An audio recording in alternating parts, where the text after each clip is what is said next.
So yeah, that it's interesting now the way things are with Vegas, because now you can gamble on everything and it's legal. So there's odds on everything. It really does kind of tell us a story. So I think those odds tell us Aaron Rodgers isn't going to Denver. At least that's where we're at right now. And they don't know if he's staying with Green Bay. All right. So as we told you earlier, joining us now with from Sports Talk Nation, our buddy Micheal Cohen. We love his podcast or show on YouTube. You can check it out, Sports Talk Nation. And we like having Mike on because, as we say, he kind of brings some rational thought to our madness and nuttiness. So we appreciate Mike joining us today. What's going on, Mike? What's going on, guys? How you guys doing? Doing okay. Hey, Mike. How are you, man? Awesome. So we got to talk on your show a little bit, and I just wanted to ask you, right off the bat, you've had a little over a week to think about it.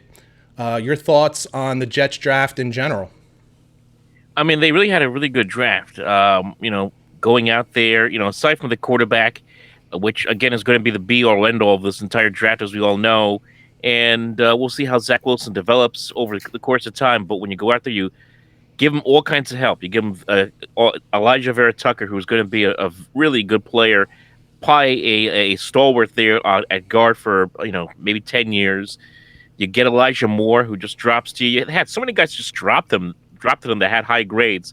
It was incredible. Elijah Moore and Michael Carter. You can go up and down the depth of defensive players they've added in this draft. They did a really good job on paper, as we like to say. Now we got to see what's in the secret sauce and see if it actually works. So you had mentioned on your show that you were really excited about them drafting that running back Michael Carter from North Carolina. What about him, kind of gets you excited?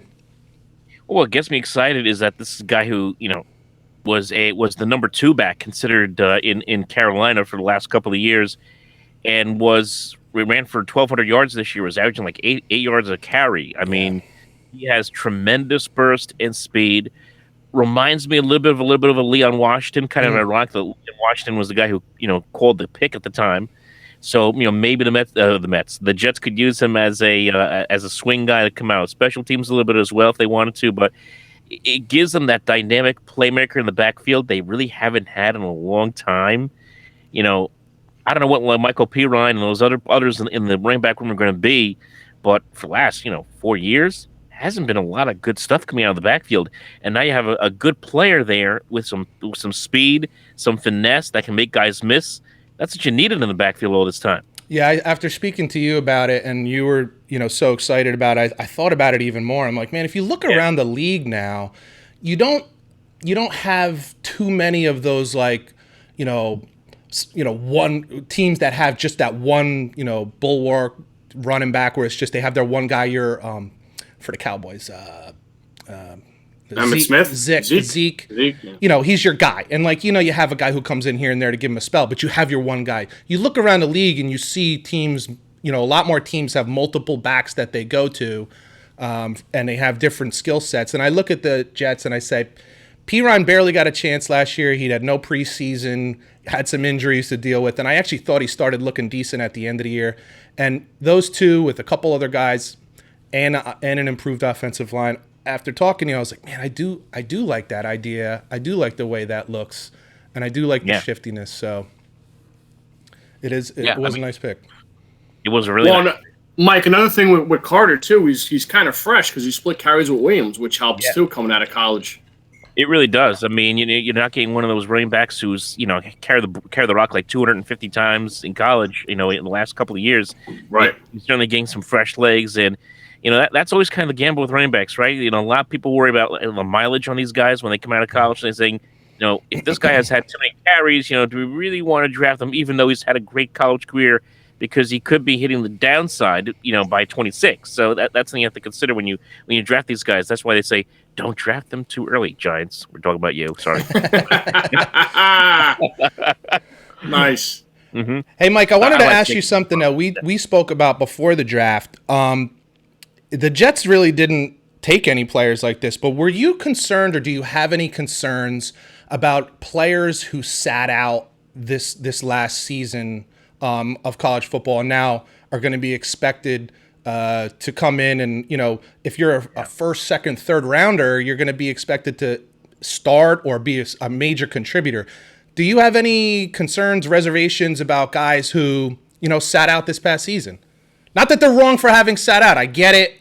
I'm not trying to put that down, but we mentioned how Le'Veon Bell went from one of the best running backs in the league to not even serviceable. And you could have said, well, that was because he was with the Jets. But then he went to Kansas City, and they didn't even use him at all. They barely used him at all. Yeah. It didn't look like he and we were just curious. Does that have anything to do with having sat out a year? I just don't know. What are your thoughts on that? It's a concern. I mean, it definitely has to be. I mean, you take a look at Penei Sewell, who was drafted number 7th overall by the Detroit Lions. I mean, he's considered to be one of the best left tackles in the sport, but the last time he played college football was when a certain guy named Micheal Beckton was also playing college football. It was like, now 2 years ago. So it's a concern. It really has to worry teams. Obviously, it didn't bother the Detroit Lions because they felt that was their guy to take in the first round. It wasn't Dickerson, who's now with the Philadelphia. Didn't he skip out as well? I think he did. He had like that. The center from Alabama? Yeah. Didn't he skip out because of COVID? He got hurt. He got hurt at the end of the year. Yeah, that was it. Okay, but point being, there are a few guys that skipped out because of COVID, and even look around some of the guys that are in the NFL, like C.J. Mosley, like the whole bunch of Patriots. I mean, the Patriots had like a dozen guys sit out the year because of COVID, or maybe because they were protesting because Tom Brady left for Tampa. But it's going to have an effect. There's no way you can't take a whole year off and then come back and think, oh, I just had a year off. I'll be great. It's going to be an adjustment period a little bit at some point. You mentioned C.J. Mosley. I didn't even think about that, but he's even more of a. And I know they paid him a ton of money. I'm sure they overpaid him, but he's a great player. But along these same lines, he's now basically sitting out 2 seasons. Like, he was so injured the year before, and then he sat out this year. Because I thought about that just now because I heard today about Trey Lance. So Trey Lance played 1 season of college football, and then he sat out this past season, and now he's most likely going to sit out this first year, or at least much of this first year. I heard Chris Sims say today, which made so much sense, this kid has literally never been in a 2-minute drill in the fourth quarter in a live game. He's never had to throw more than 30 times. He's never had to put his team on his, because he never lost, other than 1 game this year that was like it was nonsense. It's funny because we all got on Zach Wilson because of lack of competition and, not a great, concerns about what kind of film he's putting on. And this kid has never played. He's basically gets a free ride based on what is potential with Trey Lance. Basically nobody's seen this kid. He goes from North Dakota State. Like, who is this guy? Yeah. And like we talked about this last week with the 49ers, they didn't know what they were going to do. Were they going to trade for Aaron Rodgers at the 11th hour? They're going to go with Trey Lance. They're going to go with Mac Jones. I think they probably should have gone with Justin Fields for that matter. But, who am I? That could be a problem. I don't want to say that people are going to get fired, but that's the kind of move that could get you fired if you're a head coach and general manager. Yeah, one of the things we talked about with the sitting out thing is maybe it affects skill position players more. And what I mean, I don't even mean like quarterbacks. I mean like receivers and running backs, because that shiftiness. I mean, if you're not doing that quick move, that quick twitch move all the time, maybe a lineman can just be tough and rough, and that doesn't really leave you. But, man, I thought about that with a Jamar Chase, who's, kind of widely recognized as the best receiver, didn't play. So now it'll be over 400 days since he last suited up to play football. It's just something to think about, and I was curious your thoughts. So, go ahead.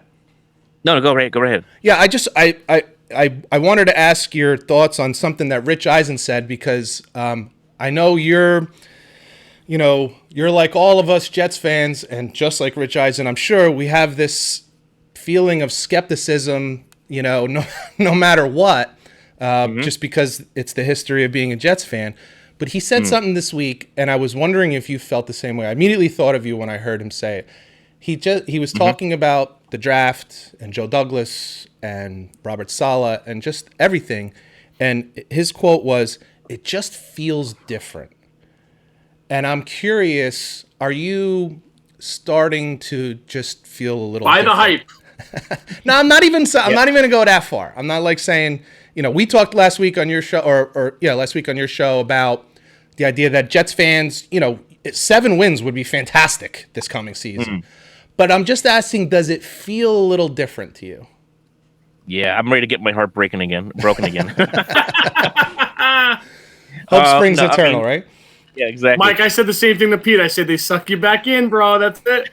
I mean, does it feel different? Yeah. I mean, I'll say it does feel a little different because you have a little more optimism from the head coach. The players, are all in. It seems like the quarterback's doing well. Everything looks great when it's all in shorts and 7-on-7s. You know what I'm saying? So isn't that awesome? Yeah. Hope springs eternal, but we'll see once we get to the season, and I'm sure we'll talk about the schedule as well, which has just came out. Yep. But we'll know then. But it does feel a little bit different. It does. There's like a different feel. Like last 2 years, just like doom, and just it felt like everyone was on borrowed time. It was like just a matter of time before everyone's out of here. Let's just get this over with. Yeah. Yeah. For me, it definitely does. And as I've said to you, I actually feel like it's Joe Douglas and some of Robert Saleh. We haven't seen him coach, but it's kind of the culture that we're seeing them set. It's the Joe Douglas setting the direction. I love hearing players just talk about their head coach and saying, I just love this guy. I don't even know if they know anything about the scheme, the playbook, anything. They like the guy. And I don't know, that's just, you don't hear that all the time. So it's those matters. It really does. It really does. And it's those two things more than the draft itself that it does feel different. I feel like for the first time, and man, again, I don't really know, because even when I go back to Parcells, I don't think any of us thought he was going to be here for too very long. We all knew that was just a matter of time. Joe Douglas is a young guy. Robert Saleh is a young guy. A lot of energy between the two, and because of that, it does feel a little different to me. It does. I mean, I'm thinking back on it and thinking about all the coaches that we've seen go through and GMs. The last time they really had a coach-GM dynamic where they were building something was Tannenbaum and Rex, and that was kind of like a fixed marriage in a lot of ways because Tannenbaum's coming from the Parcells tree, and here comes Rex from his own paraphernalia for that matter. And they built something. They just meshed well together at the start, the first couple of years before all came apart. But it just feels like these are two guys that could be tied to the hip for a very long time. Knock on wood. We'll see. Like I said, once we lace them up and kick it off for real in September, we'll start to have a different feel about things. But right now, it feels really good. Scotty knows my September quote. It's usually by the second or third week in September when I say I'm ready for the draft. I'm already starting to think about the draft. So hopefully it'll take a couple extra weeks. We're going to postpone until mid-October. How's that sound? That sounds like a plan, man. I would love for it to be more like Thanksgiving where I say, all right, I'm starting to think about the draft. Mike, I got a question for you draft-wise. You mentioned before about Elijah Moore falling to you guys. Is there anyone else in the draft that you were surprised that fell? Overall? Overall, yes. That's a good question. I would have to... Boy, I have to think about that one for a second. I would say the defensive end from the Giants. Yeah, I was going to say Azeez Ojulari was a real surprise because a lot of people had him as a first-round grade. But again, you had the knee concern, right? So everyone was concerned about that, so he dropped. The linebacker from Notre Dame, same thing. He had the heart issues late. Yeah, even the tight end from Notre Dame, a lot of people thought he was going to go like in the second round, like second round. He dropped too. So there are a few guys that were kind of surprising to just kind of drop in this draft. I don't know. We'll see how this works out, but it just feels like this draft was kind of more about depth than we've seen in years past. A lot of times guys just kind of throw a dart at the dartboard and just kind of guess, right? Yeah. This year it felt like more like quality players throughout this draft. So one of the things that I heard was that there were, probably hundreds of players that coming into the college football season were looked at as draftable players that just didn't play. Like they were coming into the season thinking, hey, they're going to be a junior this year or a senior this year, and if they keep progressing the way they are, I'm not talking about first and second rounders. We usually know who those guys are going to be. I'm talking about like fourth through seventh. Guys who were thought of as might have been draftable players. There was literally hundreds that didn't play at all. So because of that, the draft was kind of thrown into a tizzy because there may not have been as many players at the top end. And it ended up being, like you said, it ends up being like a draft that's more about depth and maybe reaching a little bit. And, I talked about how some of the picks that the Jets made, they're taking players and they're looking for home runs. They're looking for steals. Like they're taking a safety and they're going to put him out outside linebacker, and they're taking a corner and they're going to put him at safety because of the kind of athlete they are, as opposed to how they performed in that position. So yeah. It was interesting like that. So, of course, we do know at least the first week. I don't know if the whole season schedule has been released. We started a little earlier, so I don't know about that. But we do know that the Super Bowl this year will be played in Week 1 in Carolina as the Jets. All right, guys, I'm going to step out. You guys enjoy yourself. For some people, it'll be the Super Bowl, and for some people like me, it will be the bipolar bowl, because I'm not sure, I'm going to be rooting kind of for both quarterbacks here. But so the Jets are going to play Carolina in Carolina first week of the season. The NFL doesn't know what they're doing, do they? What a sense of humor. The Roger Goodell saying, this I got a joke for you guys. Let's just put Sam Darnold up against the Jets in Week 1. Watch him throw 5 touchdowns and watch all the Jet fans just like rain hell in New York. Oh my God! I mean, this is set up so well for the craziest 2 weeks, because you're gonna have the hype leading into the game. Then you're gonna have the angry, if the Jets lose the game, obviously. You're gonna have all the angry fans saying, "Oh my God, we traded Sam Darnold. He threw 5 touchdowns on our ad. What are we doing?" I mean, it's gonna be crazy. And then, of course, the Jets win the game. It's like, "Oh yeah, see, we told you, Sam sucks." I'm like, it's gonna be for 2 weeks. It's crazy. Yeah, the NFL knows exactly what they're doing, because if this game is like Week 7, Week 8, and both teams are like 2-6. Nobody cares, right? Nobody cares. But you put it Week 1, you got the number 2 pick in the draft, and the guy that they waited so long to trade off. It really is the Super Bowl for Jets fans. And you know what, for Carolina fans too, because they were not a good team last year. So both teams are in rebuilding modes, and it is kind of an early test to see, like, did we win the move? They should just do this like WWE. They just have like Joe Douglas come out first, then you hear like the music for the Undertaker come out, and then Sam Darnold coming out with a chair or something. Joe Douglas needs to be rescued by Zach Wilson. Oh man! All right, so I have 2 more things here for you. One is news and one is fun, and I have to do it. But I have to ask you your thoughts on Tim Tebow potentially getting an opportunity with Jacksonville. Just what are your thoughts on it? I mean, I know it's been upsetting a lot of people, saying, how could the Jaguars rather give him this opportunity, because he, has been out of the league for so long and really isn't a tight end. Honestly, I don't care, because he's not going to go in there trying and take Trevor Lawrence's job away from him. It's not going to be like with Sanchez, where he's going to get into his head. If he succeeds, great. If he doesn't, which is probably likely, he'll be cut in training camp. I mean, it's no big deal. And honestly, as a Met fan, I'm glad he's no longer on the team sucking a roster spot from a minor league player, for that matter.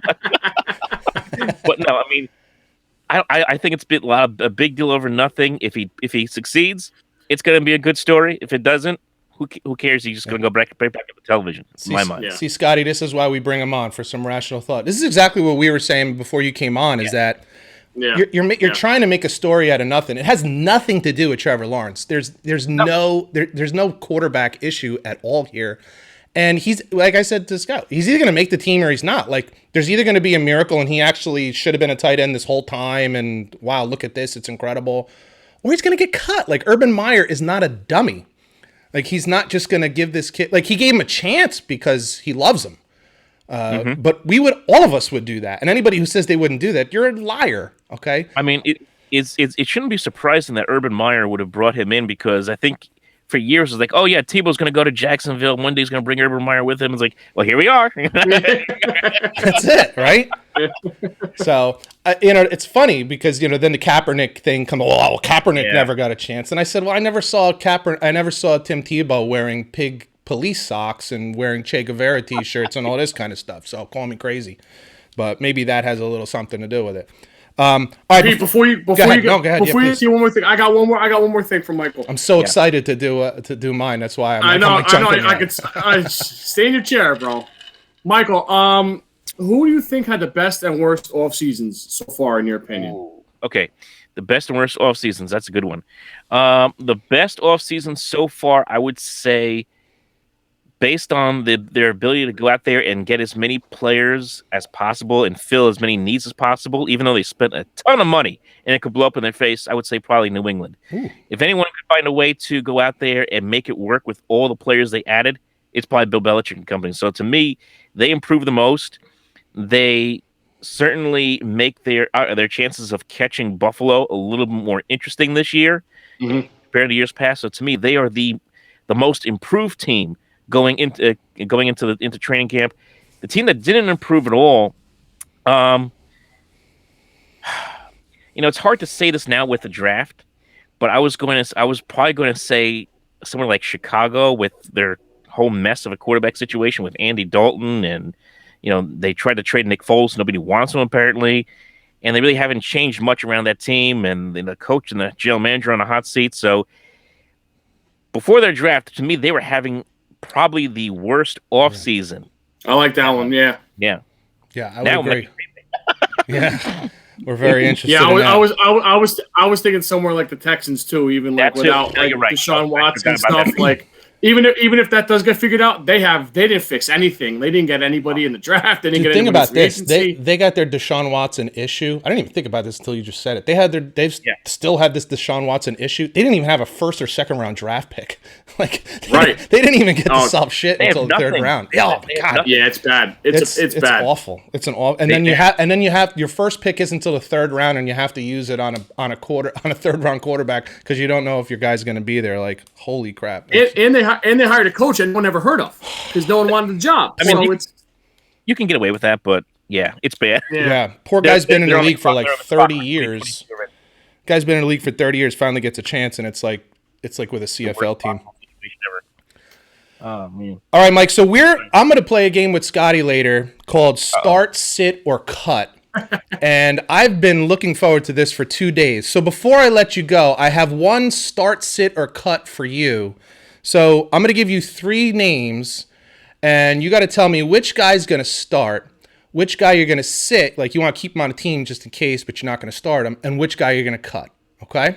All right. Hit me. So the 3 I'm going to give you are Sam Darnold, Mark Sanchez, and Zach Wilson.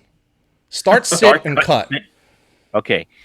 Start, sit, and cut. Okay. Well, the first guy I'm gonna sit would be Zach Wilson because you gotta learn a little bit about the game. You've been at BYU the last few years. They talk about competition being a little bit different here in the NFL. And obviously, the BYU obviously didn't play a lot of big teams. Sit, learn, and relax. And who's he learning behind? That's interesting. Who is he learning behind is the big question, and this is where we get to the fun part. Start and cut. Cutting. Who I'm going to cut would be. This may surprise you a little bit. I would probably cut Mark Sanchez only from the standpoint. I know he has 4 playoff victories. Yes. Wow. But I'm shocked at that too. I would probably cut him because there were times where he was just very inconsistent with the football, even though Darnold was no better with the football. Yeah. But it felt like Sanchez was even more reckless at times, especially when he was under a blitz. And his last few years in New York, last couple of years, he really lost a lot of confidence. Do I want that guy who doesn't have a lot of confidence, getting my young quarterback ready? I don't know. Darnold, I guess, just for the process of elimination, I would start. But then again, can I throw a curveball, a knuckleball into this? I will. I would have cut both Darnold and Sanchez and signed Chad Pennington on one with. You know what? I had him first. I was gonna go Darnold, Sanchez, and Pennington, but I thought it was too easy. I'm like, he's gonna start Pennington. We love Pennington. Come on. It would have been too easy for you, so I had to make it a little difficult. Poor Mark Sanchez. It's apropos that you cut Mark Sanchez. The poor guy goes to back-to-back AFC championship games, and all he's known for is the butt fumble. And here he is getting cut in the start, sit, or cut game. Unbelievable. No respect for poor Mark Sanchez. None. Mike, we appreciate you coming in and joining us today. Always bringing that rational thought and sanity to our nuttiness. This is Mike Cohen from Sports Talk Nation, man. We appreciate you coming on, and hopefully we'll have you back soon. Thanks, Mike. Talk to you guys later. All right, be good. You too.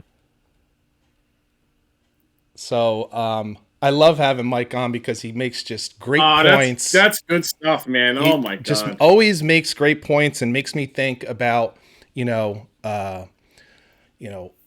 of it in a more rational way. So I always like having him on.